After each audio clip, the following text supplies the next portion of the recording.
Hello students, myself doctor Ashish Shrivastava and आज के इस लेक्चर में मैं आपसे डिस्कस करने वाला हूं ह्यूमन ईयर के पार्ट 3 के बारे में। तो ह्यूमन ईयर पार्ट 3 में हमें क्या पढ़ना है, मैं आपको सबसे पहले बता देता हूं कि हमने ह्यूमन ईयर पार्ट 1 में आपको कंप्लीट कराया एक्सटर्नल ईयर और मिडिल ईयर, और उसके बाद पार्ट 2 में हमने कंप्लीट किया the structure of middle ear. आज के ह्यूमन ईयर पार्ट 3 में मैं आपसे डिस्कस करूंगा the ultra structure of cochlea. तो अल्ट्रा स्ट्रक्चर ऑफ कॉकलिया को समझना बहुत ज़्यादा ज़रूरी क्यों है, ये मैं आपको सबसे पहले बता देता हूं। जब भी हम बात करते हैं कि ह्यूमन ईयर का प्रिंसिपल फंक्शन क्या है, तो सबसे पहला फंक्शन निकलकर सामने आता है कि human ear is responsible for hearing, यानी कि हियरिंग के लिए ह्यूमन ईयर काफ़ी इंपॉर्टेंट रोल प्ले कर रहा है। और आपको बता दूं कि जो हियरिंग का मेन फंक्शन है वो ह्यूमन के इंटरनल ईयर का है। और अगर आपसे कोई क्वेश्चन करता है कि ह्यूमन के इंटरनल ईयर में सबसे इंपॉर्टेंट रोल हियरिंग के फंक्शन के लिए किस पर्टिकुलर स्ट्रक्चर या कंपोनेंट का है, तो आपका आंसर होगा कॉकलिया। तो कॉकलिया का अल्ट्रा स्ट्रक्चर आज के लेक्चर में हम काफ़ी डिटेल में देखने वाले हैं।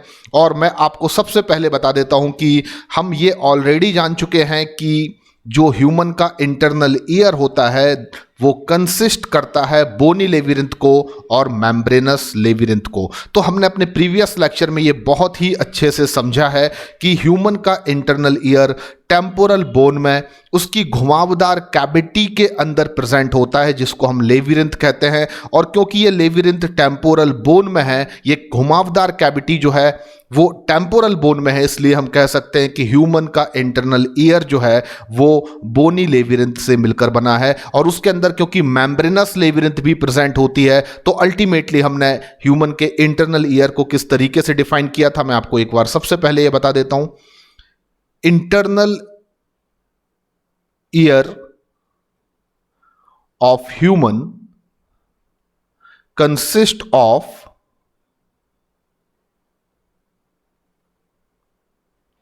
बोनी लेविरिंथ, जिसको मैं BL से रिप्रेजेंट कर रहा हूं, प्लस मेम्ब्रेनस लेविरिंथ। तो ये पॉइंट आप हमेशा याद रखिए कि ह्यूमन का इंटरनल ईयर जो है वो बोनी लेविरिंथ और मेम्ब्रेनस लेविरिंथ से मिलकर बना है। अब अगर आप सोचिए कि आपको कॉकलिया को डिफाइन करना है, जो कि ह्यूमन के इंटरनल ईयर का एक पार्ट है, तो मैं दो डेफिनेशंस आपको कॉकलिया की दे सकता हूं, यानी कि दोनों डेफिनेशंस जो हैं वो कॉकलिया की बिल्कुल एग्जैक्ट डेफिनेशन है। क्योंकि हम ह्यूमन के इंटरनल ईयर को क्या कहते हैं कि वो बोनी और मेम्ब्रेनस लेविरिंथ से मिलकर बना है।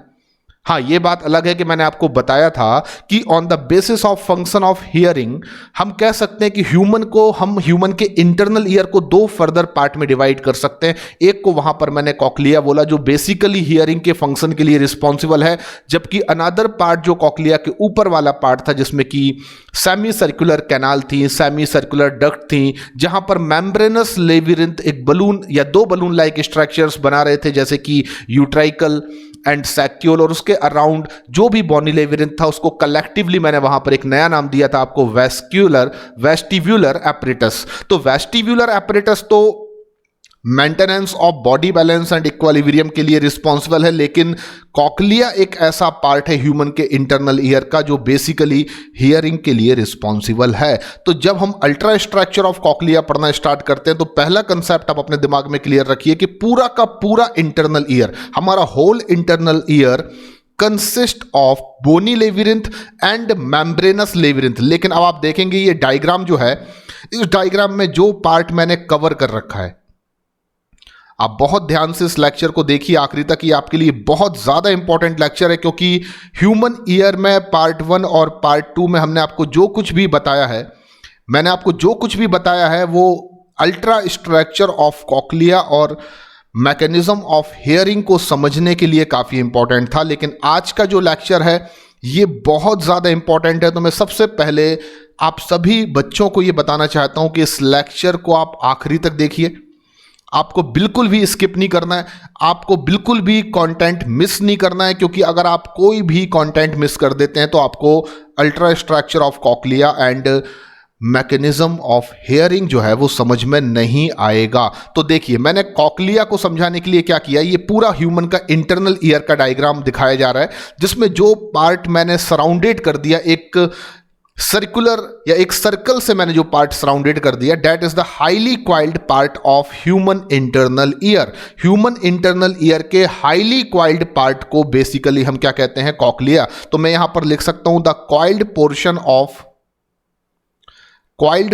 ऑफ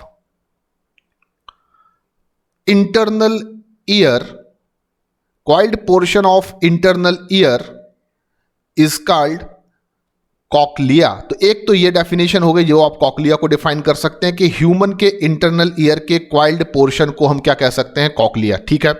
अब दूसरी चीज, क्योंकि पूरा का पूरा इंटरनल ईयर बोनी लेविरिंथ और मेम्ब्रेनस लेविरिंथ से ही मिलकर बना हुआ है, तो हम ऐसा भी कह सकते हैं जैसे कि एनसीईआरटी ने डिफाइन किया है कि coiled portion of bony labyrinth and membranous labyrinth, bony labyrinth and membranous labyrinth is called cochlea. तो यहां पर भी ये डेफिनेशन जो है वो एग्जैक्टली सही डेफिनेशन मानी जाएगी। तो आप दो तरीके से कॉक्लिया को डिफाइन कर सकते हैं, या तो ह्यूमन के इंटरनल ईयर का क्वाइल्ड पोर्शन जो है उसको आप कॉक्लिया कह दीजिए। अब क्योंकि पूरा का पूरा ह्यूमन इंटरनल ईयर क्योंकि मेम्ब्रेनस और बोनी लेविरिंथ से मिलकर बना है, तो हम कह सकते हैं कि बोनी लेविरिंथ और मेम्ब्रेनस लेविरिंथ का जो क्वाइल्ड पोर्शन है उसको भी हम क्या कह सकते हैं, कॉक्लिया। तो ये कंसेप्ट आपको बिल्कुल समझ में आ गया होगा। अब इंपॉर्टेंट चीज जो मैं आपसे डिस्कस कर रहा हूं, यहां पर मैं एक ऐसी लिस्ट तैयार कर रहा हूं जो बड़े इंपॉर्टेंट की कंसेप्ट्स हैं और जिन पर आज का ये लेक्चर बेस्ड होगा। यानी कि जब भी आप एनसीईआरटी से ह्यूमन ईयर को पढ़ेंगे, मेरी बात को ध्यान से सुनिए, जब भी आप एनसीईआरटी से ह्यूमन ईयर को पढ़ेंगे, आप कुछ बड़े कठिन से कॉम्प्लिकेटेड और खतरनाक शब्द देखेंगे जिनको देखकर हमें कंफ्यूजन होता है और हम उनके बारे में नहीं समझ पाते। दैट इज द रीजन कि हम इस कॉम्प्लिकेटेड और कठिन टॉपिक को आज तक अच्छे से नहीं समझ पाए। लेकिन आप इस लेक्चर को देखिए, पेशेंस के साथ देखिए, आपको आखिरी में पूरा ह्यूमन ईयर और एक बहुत हद तक आपको मैकेनिज्म ऑफ हियरिंग भी समझ में आ चुकी होगी। तो मैं कुछ की कंसेप्ट्स आपको दे रहा हूं जो एनसीईआरटी के वो क्रिटिकल टर्म्स हैं जो हमें परेशान करते हैं। जैसे कि वहां पर यूज हुआ है एक वर्ड रीजनर्स मेम्ब्रेन। रीजनर्स मेम्ब्रेन क्या है ये हमें समझना होगा आज के लेक्चर में। तो मैं आपको बताऊंगा रीजनर्स मेम्ब्रेन क्या है और उसका क्या फंक्शन होता है और ये बेसिकली कहां लोकलाइज्ड होती है। एक वर्ड यूज हुआ है बेसिलर मेम्ब्रेन। तो आज के इस लेक्चर में मैं बेसिलर मेम्ब्रेन को भी फोकस करूंगा और आपको अल्ट्रा स्ट्रक्चर ऑफ कॉक्लिया में बताऊंगा कि बेसिलर मेम्ब्रेन क्या होता है। उसके बाद आप देखेंगे कि रीजनर और बेसिलर मेम्ब्रेन के अलावा वर्ड यूज हुए हैं स्काला या स्काला वेस्टिबुलाई। एंड स्काला वेस्टिबुलाई का पर्टिकुलर क्या मीनिंग होता है ये हम आपको समझाएंगे। फोर्थ नंबर पर आप देखेंगे स्काला टिम्पनाई। तो स्काला टिम्पेनाई क्या है ये भी मैं आपको बताऊंगा। एंड फिफ्थ नंबर पर एक वर्ड यूज हुआ है स्काला मीडिया। स्काला मीडिया को भी हम देखेंगे क्या होता है। उसके अलावा आप देखेंगे कि आज के इस लेक्चर में आपको और भी कई इंपॉर्टेंट टर्म्स देखने को मिलेंगे, जैसे कि ऑर्गन ऑफ कॉर्टाई। तो ये बहुत इंपॉर्टेंट टर्म है ऑर्गन ऑफ कॉर्टाई, जिसको हम देखेंगे। उसके अलावा आप देखेंगे ऑर्गन ऑफ कॉर्टाई में लिखा हुआ है एनसीईआरटी में किसमें हेयर सेल्स प्रेजेंट होती हैं। तो हम देखते हैं हेयर सेल्स क्या हैं और इसमें स्टीरियो जो बेसिकली आप देखेंगे कि हेयर सेल्स के पास काफ़ी हाईली स्पेशलाइज्ड स्ट्रक्चर होते हैं जिसको स्टीरियोसीलिया कहते हैं। तो स्टीरियोसीलिया का क्या फंक्शन होता है ये भी मैं आपको बताऊंगा। 8 नंबर पर मैं एक यहां पर नाम लिख सकता हूं और वो नाम है टेक्टोरल मेम्ब्रेन। तो हम देखेंगे टेक्टोरल मेम्ब्रेन क्या होती है। उसके अलावा 9th नंबर पर मैं यहां पर और भी एक नाम लिख सकता हूं, जैसे कि ओवल विंडो। एनसीईआरटी ने इसका जिक्र किया है और ऐसा लिखा हुआ कि stapes bone attached with oval window. लेकिन ये पर्टिकुलर कंसेप्ट क्या है और किस तरीके से स्टेपस बोन जो है वो ओवल विंडो को हिट करती है, या कह सकते हैं कि साउंड वाइब्रेशंस को या साउंड वेव को ओवल विंडो के थ्रू स्कैला वेस्टिबुलाई तक पहुंचाती है, जिससे कि स्कैला वेस्टिबुलाई के पेरिलिम्फ में मूवमेंट स्टार्ट होता है। ये पूरा कंसेप्ट हम यहां पर समझेंगे। 10th नंबर पर मैं एक नाम ले रहा हूं यहां पर राउंड विंडो। ये भी वर्ड यूज हुआ है और ऐसा एनसीईआरटी में लिखा हुआ है कि जो स्कैला टिम्पनाई होता है वो टर्मिनेटेड होता है राउंड विंडो पर। तो बेसिकली ये कंसेप्ट क्या है वो मैं आपको बताऊंगा। 11th नंबर पर मैं यहां पर एक नाम और ले सकता हूं, that is very important name. ये एनसीईआरटी में वर्ड यूज नहीं हुआ है लेकिन ये लास्ट ईयर एग्जामिनेशन में पूछा जा चुका है, और वो है हेलिकोट्रीमा। तो हेलिकोट्रीमा क्या है ये भी मैं आपको आज बताने वाला हूं। तो हम एक प्रॉपर सीक्वेंस में ह्यूमन के इंटरनल ईयर में प्रेजेंट हाईली क्वाइल्ड पोर्शन, जिसको कॉक्लिया कहते हैं, कि अल्ट्रा स्ट्रक्चर को स्टडी करना स्टार्ट करते हैं। और मैं आपको सबसे पहले बता देता हूं बहुत इंपॉर्टेंट चीज जो मैं आपसे डिस्कस करने वाला हूं। आप देखिए कि ये स्ट्रक्चर जो है, जिसमें स्पेशली जो मैंने अब सर्किल कर दिया है पार्ट, ये पूरा का पूरा हाईली क्वाइल्ड स्ट्रक्चर को हम कलेक्टिवली कॉक्लिया कहते हैं। ये आप अच्छे से जानते हैं। अगर आप सोचिए कि कॉक्लिया जो हाईली क्वाइल्ड स्ट्रक्चर है, आप कंसीडर कीजिए कि ये कॉक्लिया है, और अगर इस कॉक्लिया स्ट्रक्चर का मैं ट्रांसफर सेक्शन ले लूं, यानी कि अगर मैं इसको ऐसा यहां से आड़ा काट दूं, मैं इसका एक ट्रांसफर सेक्शन ले लूं, तो ट्रांसफर सेक्शन को लेने पर हम जब स्टडी करते हैं कॉक्लिया की, तो बहुत इजीली हम bony labyrinth, membranous labyrinth, Reissner membranes, basilar membrane, scala vestibuli, scala tympani, scala media, कम से कम इतने स्ट्रक्चर्स के बारे में आसानी से जान सकते हैं। तो मैं क्या करने वाला हूं, मैं यहां पर इस कॉक्लिया का एक ट्रांसफर सेक्शन लेने वाला हूं। यानी आप कंसीडर कीजिए कि आपने कॉक्लिया को यहां से कट कर दिया। मैंने यहां से कॉक्लिया को क्या कर दिया, कट कर दिया। और उसको कट करने पर जब मैं उसका ट्रांसफर सेक्शन लूंगा तो आपको कुछ इस तरीके से, ये सामने से, आपको सामने से व्यू कैसा दिखाई देगा, कुछ इस तरीके से दिखाई देगा। तो मैंने इसके ट्रांसफर सेक्शन को जब लिया तो आप देखेंगे कि इसके ट्रांसफर सेक्शन को स्टडी करने पर अब हमें ये स्ट्रक्चर क्या दिखाई दे रहा है, तो मैं कहूंगा ये बोनी लेबिरिंथ है। ये क्या है, बोनी लेबिरिंथ। एक चीज आप यहां पर समझ लीजिए। और हमने पढ़ा है कि बोनी लेबिरिंथ के अंदर मेम्ब्रेनस लेबिरिंथ प्रेजेंट होता है, यानी कि ये पूरा का पूरा जो सर्किल है, आउटर मोस्ट बाउंड्री है। जब मैंने TS यानी कि ट्रांसवर्स सेक्शन ऑफ कॉक्लिया लिया, तो उसमें जो आपको आउटर मोस्ट बाउंड्री दिख रही है, this is the bony labyrinth. और बोनी लेबिरिंथ के अंदर कुछ इस तरह से, बोनी लेबिरिंथ के अंदर कुछ इस तरह से आप देखेंगे मेम्ब्रेनस लेबिरिंथ प्रेजेंट होता है। तो ये मैंने क्या बना दिया, बोनी लेबिरिंथ के अंदर मेम्ब्रेनस लेबिरिंथ।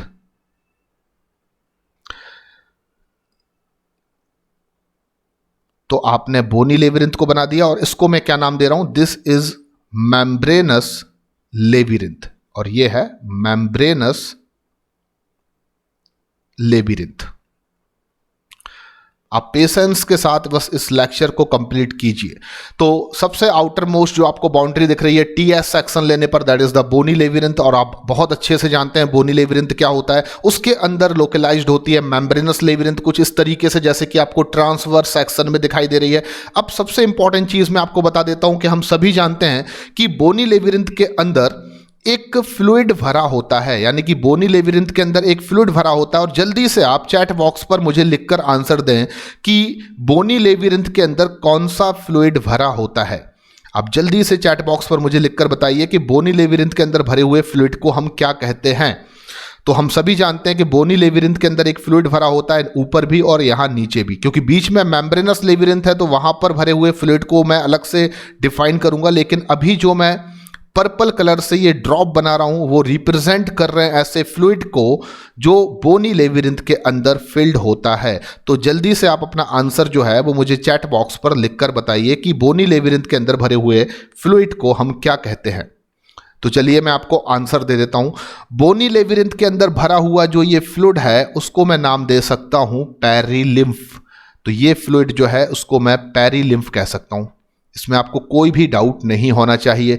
नीचे भी जो फ्लूइड भरा हुआ है बोनी लेबिरिंथ के अंदर उसको भी मैं क्या कह सकता हूं, पेरिलिम्फ। तो बोनी लेबिरिंथ के अंदर भरे हुए फ्लूइड को हम पेरिलिम्फ कहते हैं, ये हम जानते हैं। अब हम ये भी जानते हैं कि जो मेम्ब्रेनस लेबिरिंथ होती है उसके अंदर भी एक फ्लूइड भरा होता है, और उस फ्लूइड को जो कि मेम्ब्रेनस लेबिरिंथ के अंदर फिल्ड होता है हम एक अनदर नाम से जानते हैं। और उस अनदर नाम को आप क्या कहेंगे, जल्दी से आप मुझे चैट बॉक्स पर लिखकर बताइए। तो बोनी लेबिरिंथ के अंदर भरे हुए फ्लूइड को हमने पेरिलिम्फ बोला, तो आप बताइए कि मेम्ब्रेनस लेबिरिंथ के अंदर भरे हुए फ्लूइड को आप क्या कहेंगे। तो ये मैंने क्या भर दिया, मेम्ब्रेनस लेबिरिंथ के अंदर एक फ्लूइड को भर दिया।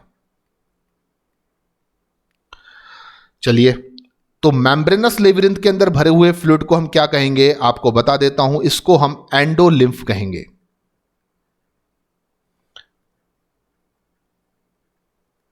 ठीक है, अभी तक की आपको कहानी बिल्कुल क्लियर हो गई है, समझ में आ चुकी है। देखिए भाई, आपने क्या किया, आपने कहा कि ह्यूमन के इंटरनल ईयर का हाईली क्वाइल्ड पोर्शन, या कह सकते हैं coiled portion of bony labyrinth as well as membranous labyrinth is collectively called cochlea. And cochlea को स्टडी करने के लिए जब हम उसका ट्रांसवर्स सेक्शन लेते हैं, अभी आप फ्रंटल व्यू देख रहे हैं, यहां पर आप जो व्यू देख रहे हैं that is the frontal view. आप जब इसका टीएस लेते हैं तो आपको पता चलता है कि आउटर मोस्ट जो एक आपको बाउंड्री दिख रही है दैट इज द बोनी लेविरिंथ, जो टेम्पोरल बोन में कैविटी है, उसके अंदर भरे हुए फ्लूइड को आपने कहा ये पेरिलिम्फ है। उसके अंदर मेम्ब्रेनस लेविरिंथ को आपने बना दिया और उसके अंदर यानी मेम्ब्रेनस लेविरिंथ के अंदर भरे हुए फ्लूइड को आपने नाम दिया कि ये एंडोलिम्फ है। अब यहां से कहानी स्टार्ट होती है जो बहुत ज्यादा इंपॉर्टेंट है। अब आप बड़े ध्यान से देखिए कि जो मेम्ब्रेनस लेविरिंथ है उसकी जो अपर मोस्ट मेम्ब्रेन है, देखिए ये अपर मोस्ट मेम्ब्रेन जो मैंने येलो कलर से बना दी है, मेम्ब्रेनस लेविरिंथ की अपर मोस्ट मेम्ब्रेन को हम जनरली रीजनर मेम्ब्रेन्स के नाम से जानते हैं। तो कभी भी अगर आपसे कोई क्वेश्चन पूछा जाता है, अगर आपसे कभी कोई क्वेश्चन पूछा जाता है कि रीजनर मेम्ब्रेन क्या है, तो आप यहां पर आंसर दे सकते हैं कि कॉक्लिया के स्ट्रक्चर में बोनी लेविरिंथ के अंदर मेम्ब्रेनस लेविरिंथ प्रेजेंट होता है और मेम्ब्रेनस लेविरिंथ की जो टॉप मेम्ब्रेन है, जो अपर मेम्ब्रेन है, उसको हम जनरली रीजनर मेम्ब्रेन के नाम से जानते हैं। तो REISS रीजनर्स मेम्ब्रेन। तो हमेशा याद रखिए रीजनर मेम्ब्रेन मेम्ब्रेनस लेविरिंथ का ही टॉप या अपर मोस्ट मेम्ब्रेन को कहा जाता है। ठीक है ना, तो आप कैसे याद रख सकते हैं, रेज से याद रख सकते हैं। जैसे रेज यानी क्या होता है, हम बोलते हैं हैंड रेज कीजिए, तो आप अपना हाथ जो है वो ऊपर उठा लेते हैं। तो रीजनर मेम्ब्रेन को आप याद रखिए, ये अपर मोस्ट यानी कि टॉप जो पोर्शन है मेम्ब्रेनस लेविरिंथ का कॉक्लिया के स्ट्रक्चर में, उसको हम अभी फिलहाल क्या कह रहे हैं, रीजनर्स मेम्ब्रेन। ठीक है, अगली चीज जो आपको याद रखना है, देखेंगे आप इसी तरीके से जो मेम्ब्रेनस लेविरिंथ की लोअर या कह सकते हैं बॉटम पर या बेस पर जो मेम्ब्रेनस पार्ट है, ऊपर वाले पार्ट को आपने क्या बोला, रीजनर मेम्ब्रेन। अब जो नीचे वाली मेम्ब्रेन है मेम्ब्रेनस लेविरिंथ की या बेस वाली जो मेम्ब्रेन है, उसको हम यहां पर नाम दे सकते हैं कि इसको हम कहेंगे बेसिलर मेम्ब्रेन। तो मैंने नीचे किसको क्या लिख दिया, that is the basilar membrane.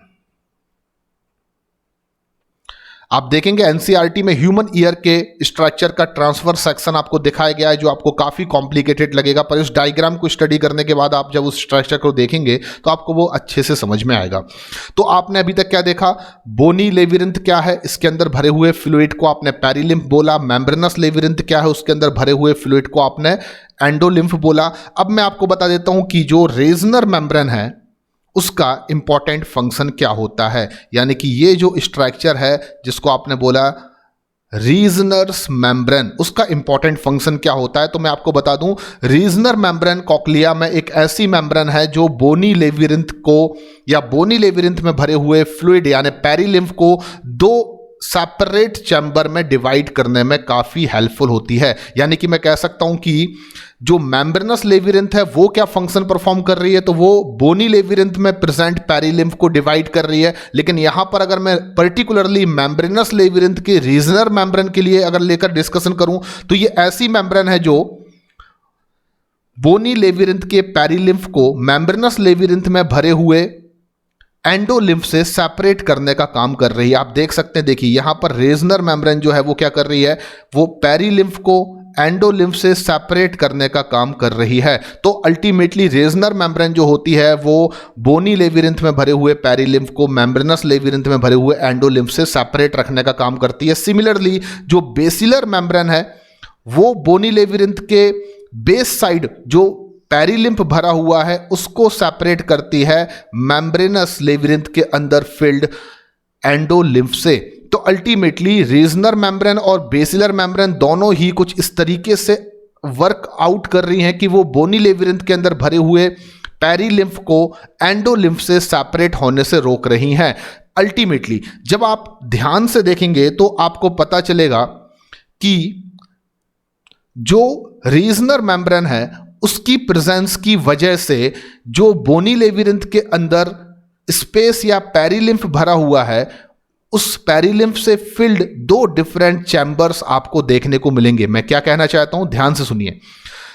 रीजनर membrane की प्रेजेंस की वजह से बोनी लेविरिंथ के अंदर 2 चैम्बर्स का फॉर्मेशन हो जाता है, 2 स्पेस का फॉर्मेशन हो जाता है। एक तो ये वाला स्पेस जो आप ऊपर देख रहे हैं, जिसको मैंने ग्रीन कलर से फिल्ड कर दिया है।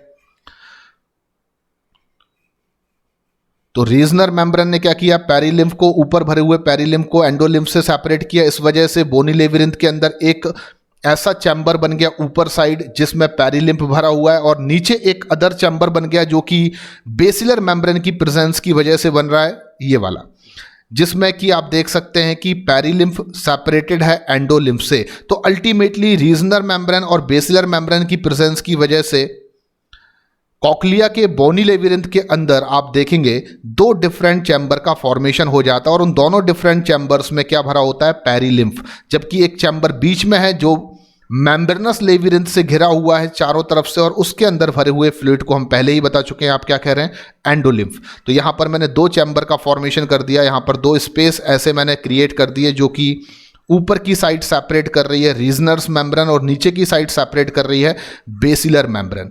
तो यहां पर मैंने आपको यहां पर बता दिया कि ये 2 डिफरेंट चैम्बर्स बोनी लेविरिंथ में फॉर्म हो जाते हैं। अब आपको याद रखना है, ऊपर वाले इस चैम्बर को ही हम स्काला वेस्टिबुलाई कहते हैं। तो स्काला वेस्टिबुलाई क्या है, आपको रटने की जरूरत नहीं है।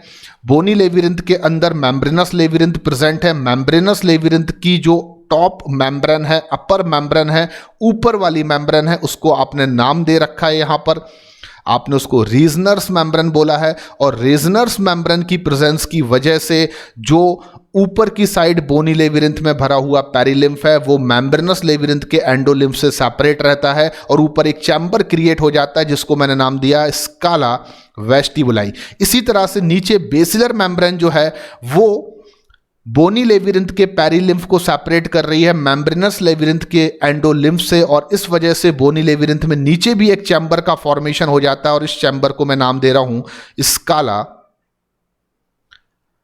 टिम्पेनम। तो यहां पर इस डायग्राम से आपको जितनी भी शब्दों के मीनिंग समझ में आए हैं उतने आपके लिए फिलहाल अभी जानना बहुत ज़रूरी है। तो जितना भी मैंने आपको अभी बताया आप एटलीस्ट उतना फिर से एक बार रिवाइज कर लीजिए, दैट इज़ वेरी इंपॉर्टेंट। आपसे अगर कभी भी क्वेश्चन पूछा जाता है कि स्काला वेस्टिबुलाई में भरा हुआ फ्लूइड कौन सा है, तो आपका आंसर होगा पेरिलिम्फ, क्योंकि स्काला वेस्टिबुलाई जो है वो बोनी लेविरिंथ का पार्ट है जिसमें पेरिलिम्फ भरा हुआ है। इसी तरह स्काला टिम्पेनम भी बोनी लेविरिंथ का पार्ट है, और उसमें भी भरा हुआ फ्लूइड क्या होगा, पेरिलिम्फ। अब आप देख रहे हैं कि मेम्ब्रेनस लेविरिंथ जो है वो कुछ इस तरीके से बोनी लेविरिंथ के अंदर लोकलाइज्ड है कि बोनी लेविरिंथ में 2 डिफरेंट चैम्बर्स बन चुके हैं, एक स्काला वेस्टिबुलाई और एक स्काला टिम्पेनम। अब इंपॉर्टेंट चीज ये है यहां पर जो आपको याद रखना है कि एक ऐसा स्पेस भी यहां पर बन रहा है जो मेम्ब्रेनस लेविरिंथ के अंदर प्रेजेंट है, जो मैं पर्पल कलर से आपको दिखा रहा हूं। पर्पल कलर से जो एक स्पेस आपको दिख रहा है, ये फील्ड जो मैं करता जा रहा हूं, इस स्पेस को भी हम एक नाम देते हैं। तो अल्टीमेटली कॉक्लिया के अल्ट्रा स्ट्रक्चर में स्काला वेस्टिबुलाई क्या है, स्काला टिम्पेनम क्या है, ये आपको समझ में आ गया। अब आप देख रहे हैं कि स्काला वेस्टिबुलाई और स्काला टिम्पेनम के अलावा मेम्ब्रेनस लेविरिंथ के अंदर जो एक स्पेस यहाँ पर बन रहा है उसको हम क्या नाम देते हैं, तो उस स्पेस का नाम होता है स्काला मीडिया। तो यहाँ पर सबसे इंपॉर्टेंट चीज़ आप कैसे याद रखेंगे कि स्काला वेस्टिबुलाई अपर स्पेस है जो बोनी लेविरिंथ का पार्ट है जिसमें भरा हुआ फ्लूइड पेरिलिम्फ है। तो स्काला वेस्टिबुलाई वी से स्टार्ट होता है और वी से विक्टरी होता है। विक्टरी मतलब होता है जीतना, और आप अच्छे से जानते हैं कि वी से स्टार्ट हो रहा है वेस्टिबुलाई, इसका मतलब साफ है कि ये अपर चैम्बर है। फिर आपको अगर याद रखना है कि मिडिल चैम्बर को हम क्या बोलेंगे, जो मेम्ब्रेनस लेविरिंथ के अंदर का चैम्बर है, तो इसको भी आपको रटने की जरूरत नहीं है, इसको स्काला मीडिया कहा जाएगा, और मीडिया आपको इंडिकेट कर रहा है कि it is the middle chamber. तो ये मैंने फिल्ड कर दिया बीच का पूरा स्पेस, और इस बीच के पूरे स्पेस को जिसको मैंने फिल्ड कर दिया है जिसमें कि एंडोलिम्फ भरा हुआ है, इसको हम नाम दे सकते हैं स्काला मीडिया। तो मैंने इसको क्या नाम दे दिया, स्काला मीडिया। तो यहां पर आपने कुछ टर्म्स के नाम या कुछ टर्म्स जो बहुत इंपॉर्टेंट हैं उनके कंसेप्ट्स को आपने समझ लिया। फिर से एक बार मैं आपको बता देता हूं, ये जो स्ट्रक्चर है वो कॉक्लिया के ट्रांसवर्स सेक्शन को लेकर हम स्टडी कर रहे हैं, जिसमें आउटर मोस्ट कवरिंग जो है वो बोनी लेविरिंथ है। उसके अंदर मेम्ब्रेनस लेविरिंथ कुछ इस तरीके से सिचुएटेड है कि उसकी टॉप मेम्ब्रेन को हम रीजनर्स मेम्ब्रेन कहते हैं, लोअर या बेसिक मेम्ब्रेन को हम जो बेस पर है उसको हम स्केला टिम्पैनम कहते हैं, और उस मेम्ब्रेन को हम बेसिलर मेम्ब्रेन कहते हैं। रीजनर्स मेम्ब्रेन जो है वो बोनी लेविरिंथ के पेरीलिम्फ को सेपरेट कर रही है मेम्ब्रेनस लेविरिंथ के एंडोलिम्फ से। उसी तरह जो बेसिलर मेम्ब्रेन है वो नीचे वाले चैम्बर में जो पेरीलिम्फ भरा हुआ है उसको सेपरेट कर रही है मेम्ब्रेनस लेविरिंथ के एंडोलिम्फ से।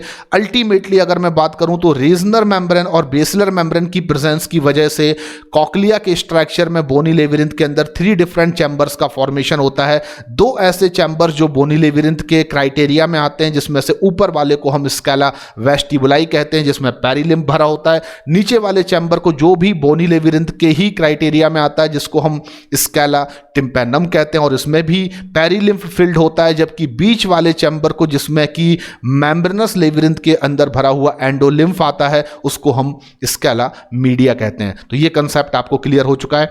अब मैं आपको एक ऐसा सिंपलेस्ट डायग्राम दिखाने वाला हूं जिस डायग्राम से आपको ये बिल्कुल कंसेप्ट क्लियर हो जाएगा कि ऑर्गन ऑफ कॉर्टाई क्या है, हेयर सेल्स क्या हैं, हेयर सेल्स पर स्टीरियोसीलिया क्या होते हैं, टेक्टोरल मेम्ब्रेन क्या है, ओवल विंडो क्या है, राउंड विंडो क्या है, एंड उसके अलावा हेलिकोट्रीमा क्या होता है। और अल्टीमेटली आपको यह भी कुछ हद तक समझ में आने वाला है कि फंक्शन ऑफ हियरिंग जो कॉक्लिया का मेन फंक्शन है वो आखिर उसकी मैकेनिज्म क्या होती है, उसकी क्रियाविधि क्या होती है। तो मैं सबसे पहले आपको एक चीज और यहां पर बता देता हूं कि हमने जनरली अभी क्या देखा कि कॉक्लिया जो है वो इंटरनल ईयर का इस तरीके से क्वाइल्ड पोर्शन है, यानी कि कॉक्लिया जो है वो इंटरनल ईयर के आपने क्वाइल्ड पोर्शन को बोला। ये क्या है? Coiled portion.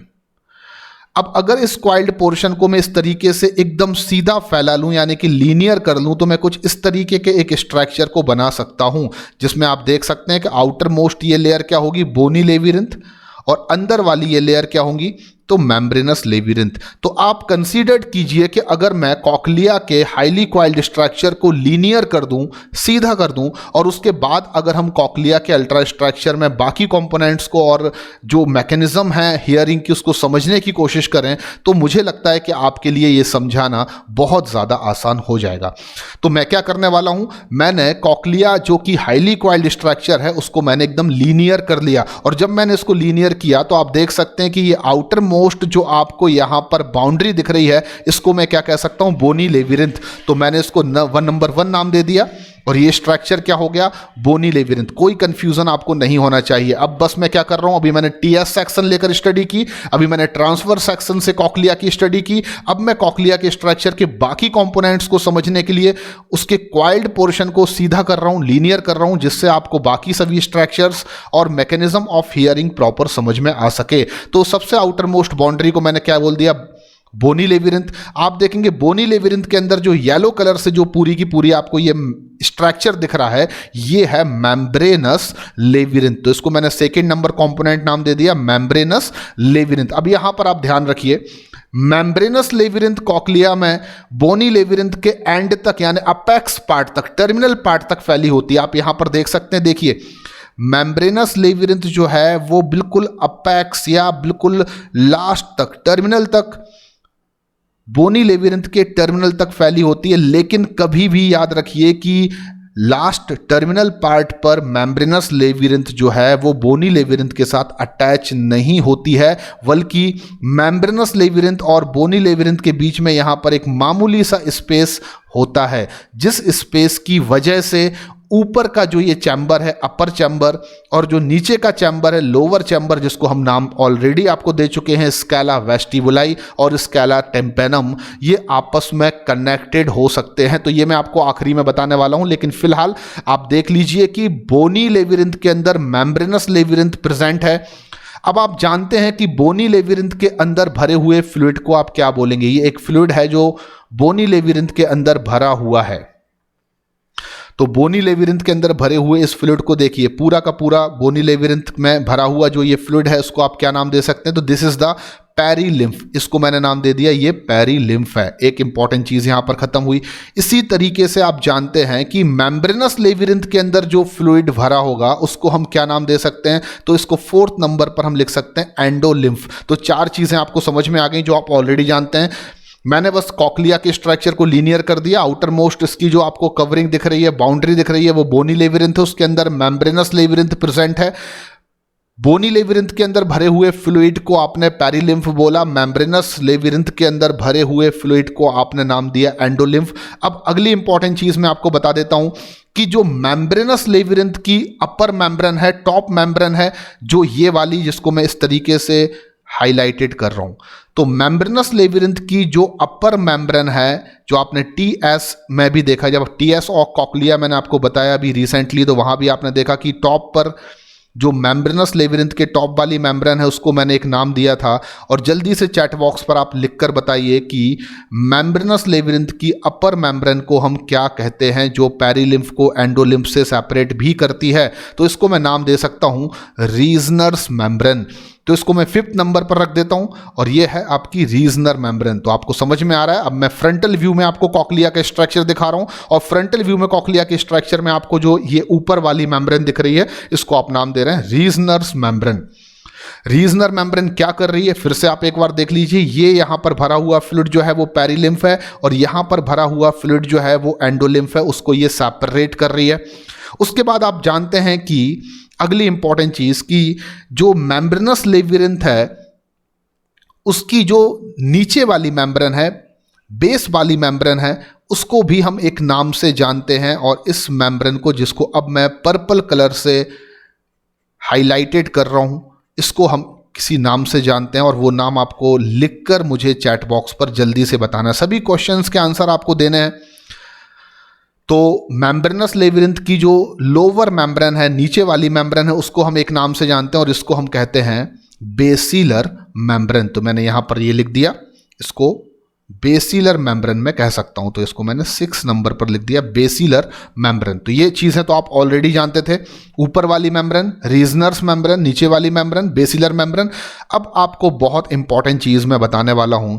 जो कॉक्लिया के स्ट्रक्चर में मेम्ब्रेनस लेविरिंथ की बेस वाली मेम्ब्रेन होती है, जिसको हम नाम से भी बेसिलर मेम्ब्रेन कह रहे हैं, उस बेसिलर मेम्ब्रेन के बेस पर, उस बेसिलर मेम्ब्रेन के बेस पर ध्यान से सुनिए, एक हाईली स्पेसिफिक ऑर्गन प्रेजेंट होता है जो हेयर सेल्स रखता है। यानी कि यहां पर जो आपको दिख रहा है कि बेसिलर मेम्ब्रेन के बेस पर ये एक स्पेसिफिक ऑर्गन यहां पर प्रेजेंट होता है, जिसको हम जनरली ऑर्गन ऑफ कॉर्टाई कहते हैं। तो एनसीईआरटी ने भी ये चीज बिल्कुल स्पष्ट लिखी हुई है कि organ of Corti present at the base of basilar membrane, या ये बेसिलर मेम्ब्रेन पर प्रेजेंट होता है। और ऑर्गन ऑफ कॉर्टाई में आपको मैं बता देता हूं, कुछ highly specialised epithelial elongated cells present होती हैं, जिनको हम हेयर सेल्स कहते हैं। और ये हेयर सेल्स को आगे मैं आपको बताऊंगा कि एनसीईआरटी ने रिसेप्टर ऑफ हियरिंग या ऑडिटरी रिसेप्टर का नाम भी दिया है। यानी कि आपकी जो प्रोसेस या मैकेनिज्म ऑफ हियरिंग है, इसमें सबसे इंपॉर्टेंट रोल अगर किन्हीं सेल्स का है, किन्हीं स्ट्रक्चर्स का है, तो वो है हेयर सेल्स। फिलहाल आपको समझना है ऑर्गन ऑफ कॉर्टाई क्या है। तो बेसिलर मेम्ब्रेन से मैंने आपको बता दिया कि उसके बेस पर एक हाईली स्पेसिफिक ऑर्गन प्रेजेंट होता है, जिसको हम ऑर्गन ऑफ कॉर्टाई कहते हैं। तो इसको मैंने 7th नंबर पर लेवल्ड कर दिया और इसको मैंने नाम दे दिया, this is the organ of Corti. क्या है ऑर्गन ऑफ कॉर्टाई? देखिए ये वाला स्ट्रक्चर, ये जो मैं अब लाइन बना रहा हूं, ये है ऑर्गन ऑफ कॉर्टाई। कोई डाउट आपको नहीं होना चाहिए। अब हम आगे बढ़ते हैं।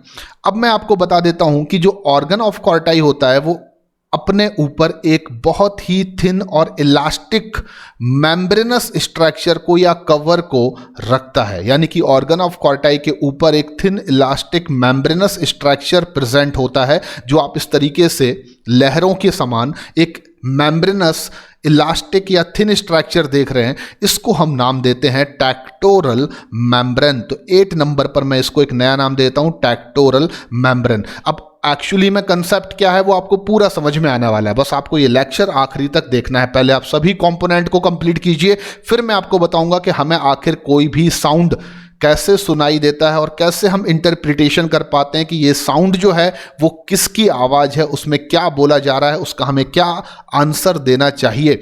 तो अल्टीमेटली आप समझिए कि मेम्ब्रेनस लेविरिंथ की जो बेस वाली मेम्ब्रेन है वो बेसिलर मेम्ब्रेन है, उसके ऊपर या उससे अटैच या उसके बेस पर एक हाईली स्पेशलाइज्ड ऑर्गन प्रेजेंट है जिसको ऑर्गन ऑफ कॉर्टाई कहते हैं, which covered by a thin elastic membrane, और उसको आपने नाम दे दिया टेक्टोरल मेम्ब्रेन। यहां तक सब कुछ क्लियर है? अगर सब कुछ समझ में आ रहा है तो आप चैट बॉक्स पर यस या नो लिख सकते हैं। तो टेक्टोरल मेम्ब्रेन तक की कहानी आपको बिल्कुल समझ में आ गई है। अब हम देखते हैं, क्योंकि मैंने आपको बताया था जब मैंने ट्रांसवर्स सेक्शन ऑफ कॉक्लिया आपको समझाया अभी कुछ देर पहले कि जो रीजनर्स मेम्ब्रेन है वो बोनी लेविरिंथ के अंदर दो चैम्बर्स का फॉर्मेशन कर देती है और तीसरा चैम्बर जो है वो मेम्ब्रेनस लेविरिंथ के अंदर का स्पेस है। तो बोनी लेविरिंथ के जो ऊपर वाला चैम्बर होता है, यानी कि ये पूरा स्पेस आपको दिख रहा है, इसको मैं क्या नाम दे सकता हूं? तो इसको मैंने पहले भी आपको बताया, इसको हम स्कैला वेस्टिबुलाई कहते हैं। तो 9th नंबर पर मैं यहां पर लेवलिंग कर देता हूं स्कैला वेस्टिबुलाई। तो स्कैला वेस्टिबुलाई मैंने बना दिया, जो कि बोनी लेविरिंथ का पार्ट है या एक बोनी लेविरिंथ के अंदर का अपर चैम्बर है जिसमें कि पेरिलिम्फ भरा हुआ है।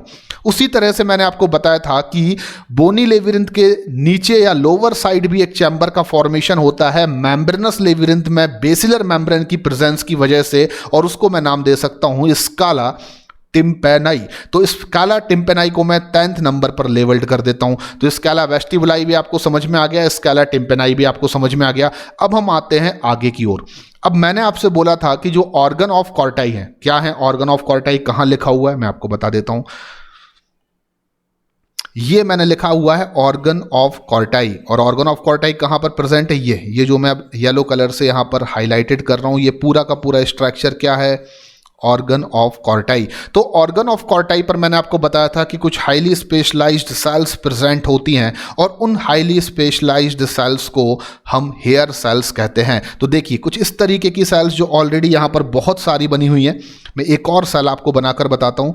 ये कुछ इस तरीके की सेल हैं जिनकी प्लाज्मा मेम्ब्रेन कुछ आउटर प्रोजेक्शन करके इस तरीके से फिलामेंट या हेयर लाइक स्ट्रक्चर्स बनाती हैं। इस वजह से इन सेल्स को हम हेयर सेल्स कहते हैं। बेसिकली ये एपिथेलियल सेल्स हैं और ये सेल्स इलोंगेटेड शेप की होती हैं। इनके पास जो प्लाज्मा मेम्ब्रेन के आउटर प्रोजेक्शन से बनने वाले ये हेयर लाइक स्ट्रक्चर हैं ऊपर की साइड, इनको हम एक नाम देते हैं स्टीरियोसीलिया। मैं यहाँ पर लिख देता हूँ, इनको हम स्टीरियोसीलिया के नाम से जानते हैं। तो आपको बिल्कुल कंफ्यूज नहीं होना है। स्टीरियोसीलिया क्या है तो आप बता देंगे कि ऑर्गन ऑफ कॉर्टाई में प्रेजेंट हेयर सेल्स में प्लाज्मा मेम्ब्रेन अपना आउटर प्रोजेक्शन करके कुछ हेयर लाइक स्ट्रक्चर्स बनाती है जिनको स्टीरियोसीलिया कहते हैं। लेकिन लिटरली मैं आपको समझा देता हूं कि हेयर सेल्स के पास जो ये प्रोजेक्शन है वो विलाई है।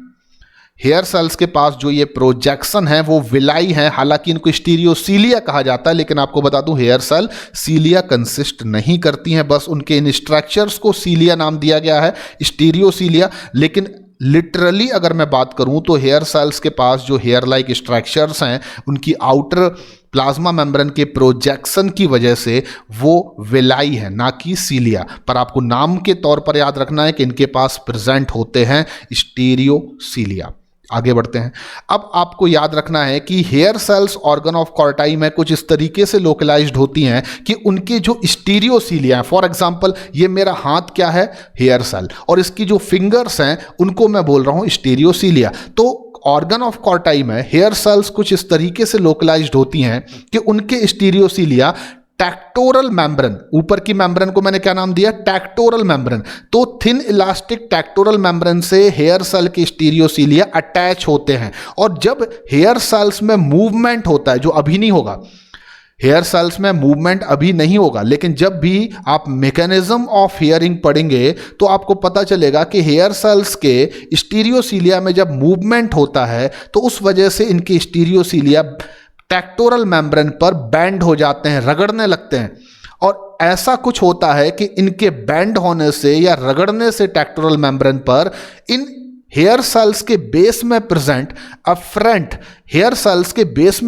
अफरेंट नर्व सेल्स या एफरेंट न्यूरॉन सेल्स में डीपोलराइजेशन होता है, जिससे एक्शन पोटेंशियल जनरेट होता है जो इन न्यूरॉन सेल्स के एक्सॉन्स के थ्रू सेंड आउट होता है। आगे चलकर इन सभी न्यूरॉन्स जो कि हेयर सेल्स के बेस में प्रेजेंट होते हैं, उनके बंडल को हम ऑडिटरी नर्व कहते हैं, जिसके थ्रू ये सिग्नल्स जो हैं वो हमारे ब्रेन तक जाते हैं। तो ये चीज़ आपके लिए समझ में अभी नहीं आएगी, लेकिन फिलहाल आप इतना समझ लीजिए कि ऑर्गन ऑफ कॉर्टाई में हेयर सेल्स प्रेजेंट होती हैं जो स्टीरियोसीलिया नाम की स्ट्रक्चर्स को रखती हैं, और इनके स्टीरियोसीलिया जो होते हैं वो टेक्टोरल मेम्ब्रेन से अटैच होते हैं।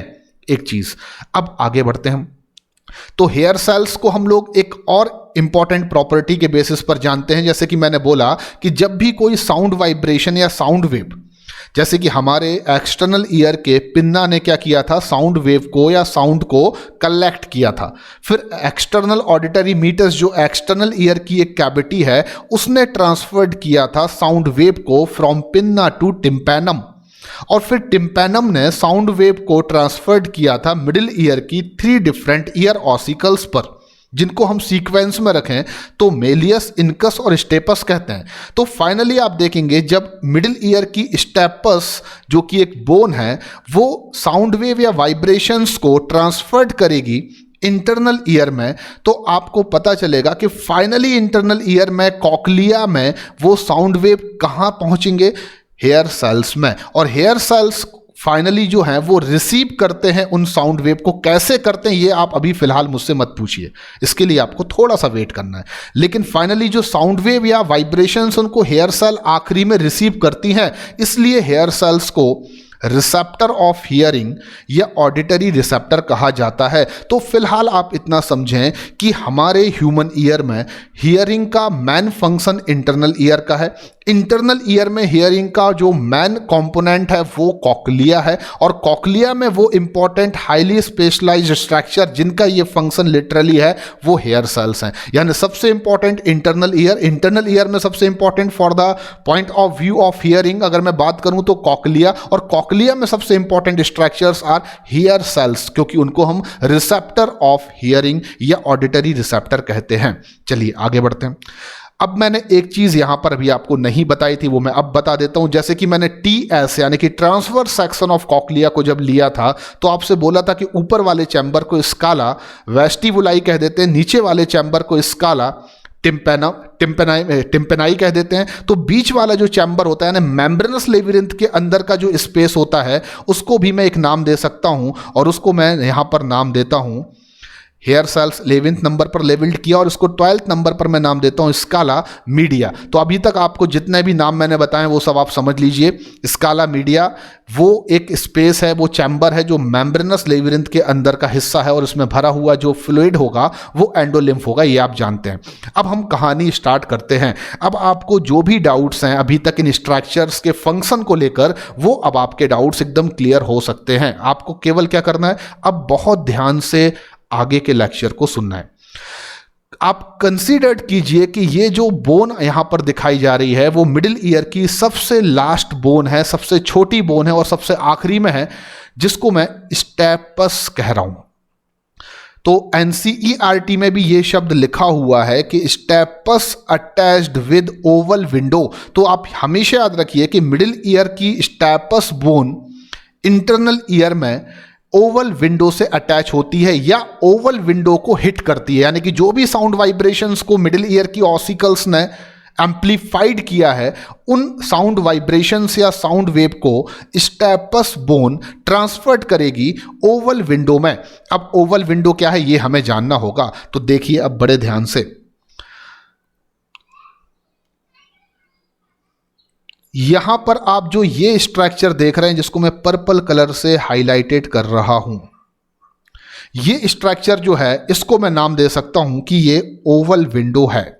और ओवल विंडो क्या है तो मैं आपको समझा देता हूं कि जो स्केला वेस्टिबुलाई है, ये ऊपर का पूरा स्पेस क्या है, ये वाला स्पेस, इस ऊपर के स्पेस को आप स्केला वेस्टिबुलाई कह रहे हैं। और NCERT कहती है कि Scala vestibuli ends up on Oval window. तो स्केला वेस्टिबुलाई एंड अप कहां पर हो रहा है, ओवल विंडो। तो अगर मैं बोलूं कि कॉक्लिया के स्ट्रक्चर को हम यहां से स्टार्ट करते हैं, यानी कि यहां से आखिरी से।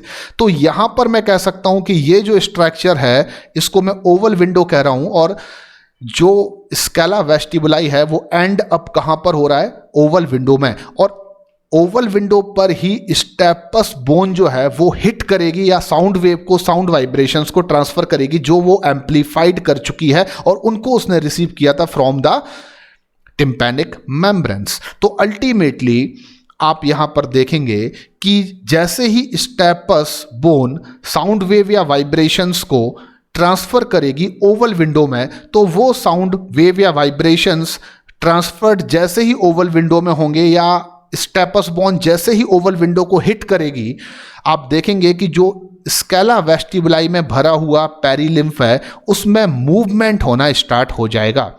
आ रहा है आपको समझ में?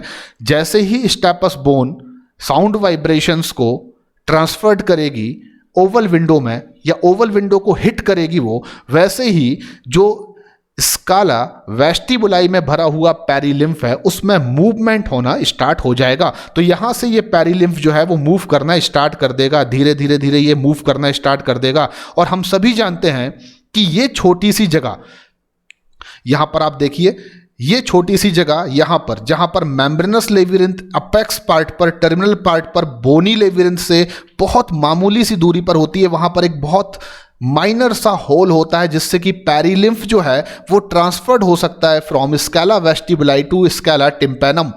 तो यहां पर आपको याद रखना है कि जैसे ही मूवमेंट होगा पेरिलिम्फ में, ये मूवमेंट पेरिलिम्फ में होता हुआ इस स्पेस के थ्रू पेरिलिम्फ ट्रांसफर्ड होगा या मूवमेंट करता हुआ पेरिलिम्फ ट्रांसफर्ड होगा स्केला टिम्पैनम पर। तो ये छोटा सा स्पेस जो कि सेपरेटेड कर रहा है या कहा जाए जिससे कनेक्टेड है, सेपरेटेड नहीं कर रहा है, सॉरी, वो छोटा सा स्पेस, वो छोटा सा होल, वो छोटा सा अवकाश जहां से कनेक्ट हो रहा है स्केला वेस्टिबुलाई स्केला टिम्पैनम से, उसको हम हेलिकोट्रीमा कहते हैं। तो इसको मैं लेवल्ड कर देता हूं किस नाम से, 13 नंबर नाम से, हेलिकोट्रीमा। तो हेलिकोट्रीमा क्या है? तो आप कहेंगे स्केला वेस्टिबुलाई स्केला टिम्पैनम से जिस छोटे से होल से कनेक्ट होता है उसको हेलिकोट्रीमा कहते हैं। अब देखिए आप, तो फिर से हम स्टार्ट करते हैं। हमारे पिन्ना ने साउंड को कलेक्ट किया, एक चीज, उसके बाद साउंड जो वेव हैं वो एक्सटर्नल ऑडिटरी मीटर्स के थ्रू ट्रांसफर्ड हुई from pinna to tympanum, tympanum यानी कि ईयर ड्रम। टिम्पैनम ने उनको ट्रांसफर्ड किया मिडिल ईयर की फर्स्ट ईयर ऑसिकल जिसको मेलियस कहा, मेलियस से वो ट्रांसफर्ड हुआ इनकस में, इनकस से वो ट्रांसफर्ड हुआ स्टेपस में, और यहाँ ट्रांसफर होने के साथ साथ साउंड वेव या वाइब्रेशंस एम्पलीफाइड भी हो गए लेवरेज इफेक्ट की वजह से, जो मैं ऑलरेडी आपको बता चुका हूं। अब स्टेपस जैसे ही हिट करेगी, साउंड वेव की वजह से स्टेपस जैसे ही हिट करेगी ओवल विंडो को, तो स्केला वेस्टिबुलाई में भरा हुआ पेरिलिम्फ मूव करने लगेगा। और ये मूवमेंट करता करता आगे आप देखेंगे कि स्केला टिम्पेनाई का पेरिलिम्फ भी मूव करने लगेगा इस डायरेक्शन में, वहां से मूवमेंट चलता आ रहा और यहां पर स्केला टिम्पेनाई में भी जो पेरिलिम्फ है उसमें मूवमेंट होना स्टार्ट हो जाएगा। अब स्केला टिम्पेनाई के पेरिलिम्फ में जब मूवमेंट होगा तो अल्टीमेटली जो बेसिलर मेम्ब्रेन है, मेम्ब्रेनस लेविरिंथ की जो बेस वाली मेम्ब्रेन है, बेसिलर मेम्ब्रेन, उसमें भी मूवमेंट होना स्टार्ट होगा। और अगर बेसिलर मेम्ब्रेन में मूवमेंट होगा तो ऑर्गन ऑफ कॉर्टाई में भी मूवमेंट होगा। ऑर्गन ऑफ कॉर्टाई में मूवमेंट होगा तो ऑर्गन ऑफ कॉर्टाई में प्रेजेंट हेयर सेल्स के साइटोप्लाज्म में भी मूवमेंट होगा। और हेयर सेल्स के साइटोप्लाज्म में जब मूवमेंट होता है तो हेयर सेल्स के जो स्टीरियोसीलिया हैं वो टेक्टोरल मेम्ब्रेन पर इस तरीके से बेंड करने लगते हैं। ध्यान से देखिए आप मेरे हाथों को, इस तरीके से हेयर सेल के स्टीरियोसीलिया जो है वो टेक्टोरल मेम्ब्रेन पर बेंड करने लगते हैं। और जैसे ही स्टीरियोसीलिया टेक्टोरल मेम्ब्रेन पर बेंड करते हैं, आप देखेंगे कि हेयर सेल्स के बेस पर, देखिए ये मैं बना रहा हूं, हेयर सेल्स के बेस पर अफरेंट न्यूरॉन्स प्रेजेंट होते हैं और इन न्यूरॉन्स में डीपोलराइजेशन होना स्टार्ट हो जाता है। जैसे ही हेयर सेल्स के स्टीरियोसीलिया बेंड करते हैं वैसे ही इन न्यूरॉन्स में डीपोलराइजेशन होना स्टार्ट हो जाता है। और उनमें डीपोलराइजेशन होने की वजह से ये सभी के सभी न्यूरॉन्स में डीपोलराइजेशन होगा और इनमें डीपोलराइजेशन होने की वजह से आप देखेंगे एक्शन पोटेंशियल प्रोड्यूस होगा। और वो एक्शन पोटेंशियल जो है वो इन न्यूरॉन्स के एक्सॉन्स के थ्रू, देखिए ये सभी न्यूरॉन्स के एक्सॉन है और इन सभी न्यूरॉन के एक्सॉन के बंडल को मैं यहां पर क्या कह सकता हूं, ऑडिटरी नर्व, तो हम सभी जानते हैं कि जनरली हम बहुत सारे न्यूरॉन्स के एक्सॉन का जो बंडल होता है उसको नर्व कहते हैं, और यहां पर क्योंकि ये नर्व जिस सिग्नल को लेकर जा रही है वो ऑडिटरी सिग्नल है, तो मैं इनको नाम दे सकता हूं auditory nerve.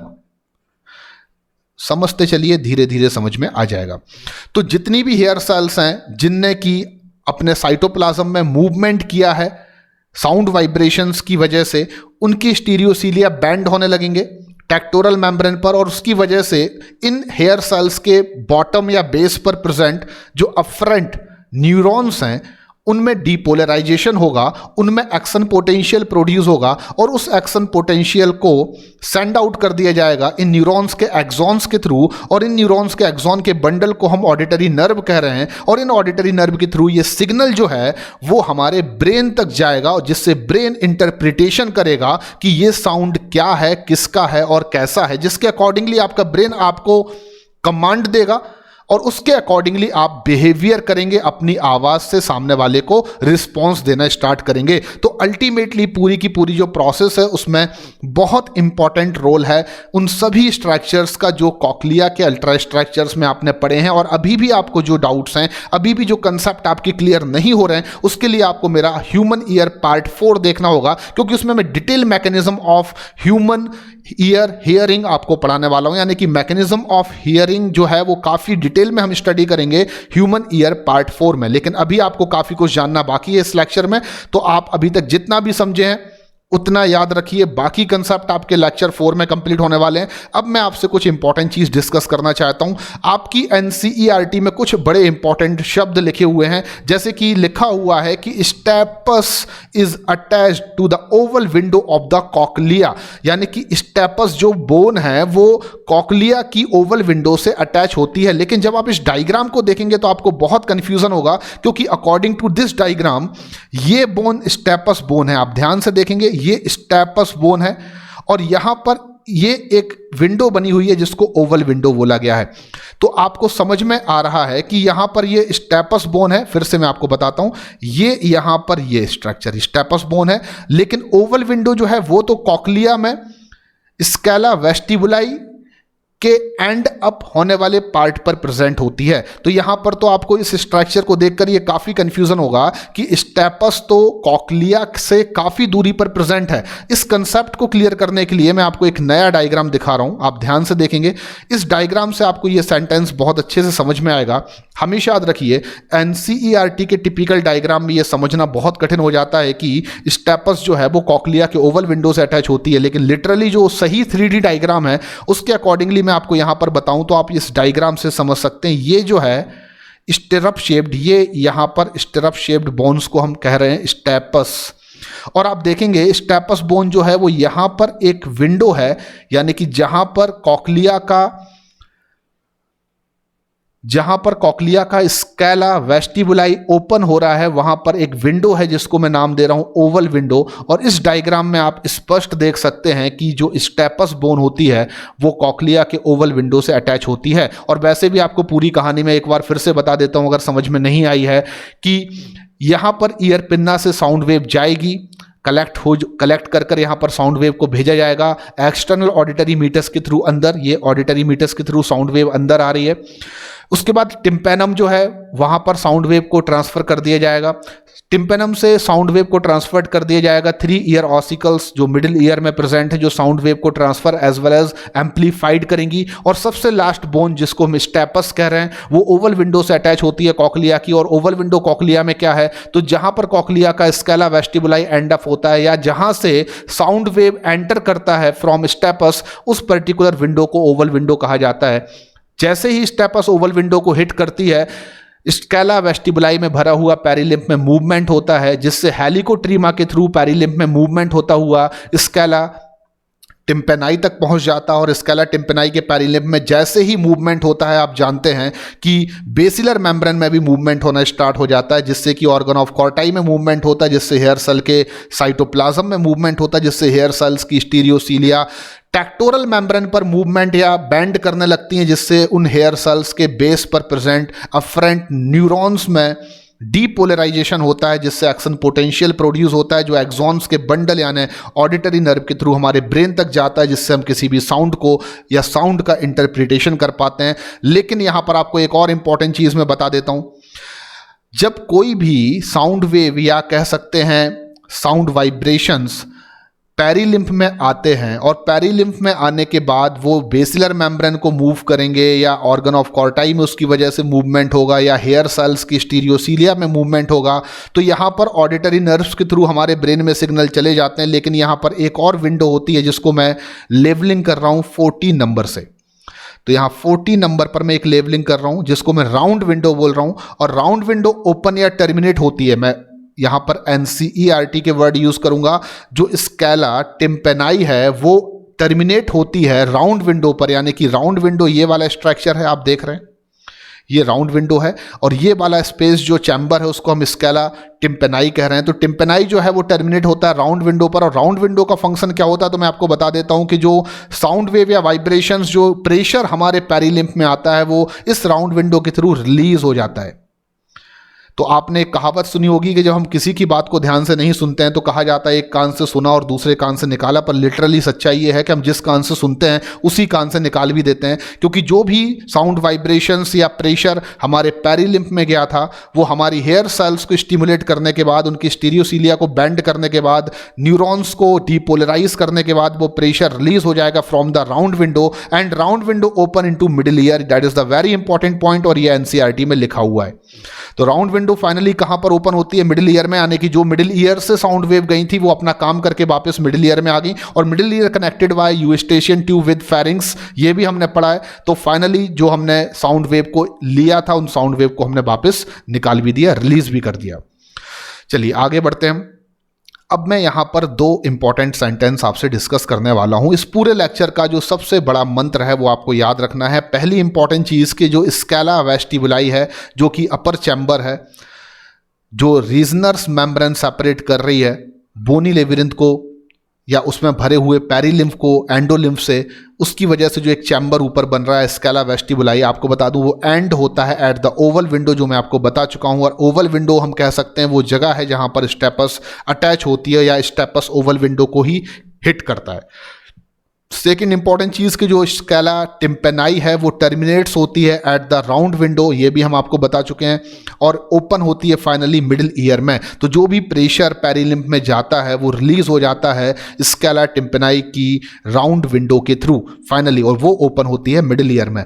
Hair cells that act as auditory receptor, ये कम से कम 3 से 4 बार एग्जाम में आई हुई लाइन है, ये आप रट लीजिए, समझ लीजिए, कुछ भी कर लीजिए, पर इसको नहीं भूलना है। तो आपको मैं बता देता हूं हेयर सेल्स जो हैं that act as auditory receptor, या मैं कह सकता हूं कि हेयर सेल्स आर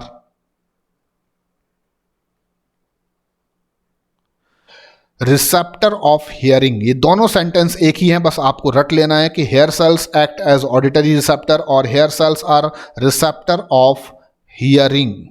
तो हेयर सेल्स हियरिंग की रिसेप्टर्स होती हैं, क्योंकि लिटरली सच्चाई यही है कि जब स्टेपस जो है वो हिट करती है ओवल विंडो को तो पेरिलिम्फ में मूवमेंट होता है, और पेरिलिम्फ ऑफ स्केला वेस्टिबुलाई में मूवमेंट के बाद हेलिकोट्रीमा के थ्रू वो मूवमेंट पेरिलिम्फ ऑफ स्केला टिम्पेनाई में भी होने लगता है, जिससे कि बेसिलर मेम्ब्रेन में मूवमेंट होता है, जिससे ऑर्गन ऑफ कॉर्टाई में होता है, जिससे हेयर सेल्स में भी मूवमेंट होता है। और सच्चाई क्या है कि जो भी सिग्नल्स या वेव या वाइब्रेशंस आए हैं उनको रिसीव किसने किया? फाइनली हेयर सेल्स ने, जिनकी वजह से उनके स्टीरियोसीलिया बैंड होने लगते हैं टेक्टोरल मेम्ब्रेन पर, और फाइनली इस कारण से ही जो उनके बेस पर, हेयर सेल के बेस पर अफरेंट न्यूरॉन्स हैं उनमें डीपोलराइजेशन होता है, एक्शन पोटेंशियल प्रोड्यूस होता है, एक्सॉन्स का बंडल यानी ऑडिटरी न्यूरॉन्स जो हैं वो सिग्नल्स को ब्रेन तक लेकर जाते हैं, और फाइनली हम किसी साउंड का इंटरप्रिटेशन कर पाते हैं। तो ओवरऑल हेयर सेल्स जो हैं वही इंपॉर्टेंट रोल प्ले कर रही हैं एज अ ऑडिटरी रिसेप्टर, या ये है रिसेप्टर ऑफ हियरिंग। तो आई होप कि आपने इस लेक्चर को बहुत अच्छा एंजॉय किया होगा। अगर आपको ये लेक्चर बहुत अच्छा लगा है, सब कुछ समझ में आया है, तो आप इस लेक्चर पर बहुत सारे कमेंट कीजिए, लाइक करना मत भूलिए। और अगर ऐसा कोई इस लेक्चर को देख रहा है जिसने अभी तक मेरे चैनल को सब्सक्राइब नहीं किया है तो प्लीज़ मैं रिक्वेस्ट करता हूँ आप मेरे चैनल को सब्सक्राइब कीजिए। Thank you very much.